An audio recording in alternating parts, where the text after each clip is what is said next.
আসসালামু আলাইকুম। খুব সহজে চটজলদি কীভাবে গরুর মাংস রান্না করতে পারেন মজাদার, সেটাই আপনাদের সাথে শেয়ার করব। হাতে খুব বেশি সময় নেই, মেহমান চলে আসবে, তখন গরুর মাংস রান্না করতে হবে, তখন চটজলদি মজাদার করে রান্না করার জন্য এই রেসিপিটি ফলো করতে পারেন। এখানে কিছুটা পরিমাণ পেঁয়াজ কুচি, রসুন কুচি আর কিছু আদা বাটা, কিছু হলুদের গুঁড়ো, কিছু মরিচের গুঁড়ো সব কিছু পরিমাণ মতো দিয়ে নিয়েছি। এখন সব কিছু দিয়ে তেল সব কিছু দিয়ে মাখিয়ে নেব। যত সুন্দর করে মাখাবেন ততই মজা হবে। খুব ভালো করে এই মাখানিতে ধরেন মাংসটা অর্ধেকটা সেদ্ধ হয়ে যাবে, এরকম হাত দিয়ে দেখেন কি সুন্দর করে মাখিয়ে নিয়েছি। এই প্রসেসে যদি আপনি মাংস রান্না করেন এতটা মজা হবে, এতটা মজা হবে, বাসার সবাই আপনার প্রশংসা করতে বাধ্য হবে। মাখানোর পরে জাস্ট এটাকে ঢাকনা দিয়ে ঢেকে দিবেন না, এটাকে ঢাকনা না লাগিয়ে হালকা উপরে ঢাকনা দিয়ে কিছুক্ষণ করে কষিয়ে নেবেন প্রেশার কুকারের মধ্যে।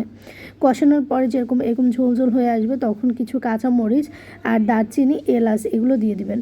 দিয়ে সুন্দর করে আবারও নেড়ে চেড়ে নেবেন কিছুক্ষণ নাড়াচাড়ার পরে দেখবেন ঢাকনাটা দিয়ে 2-3টা সিটি দিলে মাংসটা রেডি হয়ে গেছে। এই তো আমার গরু মাংস রেডি।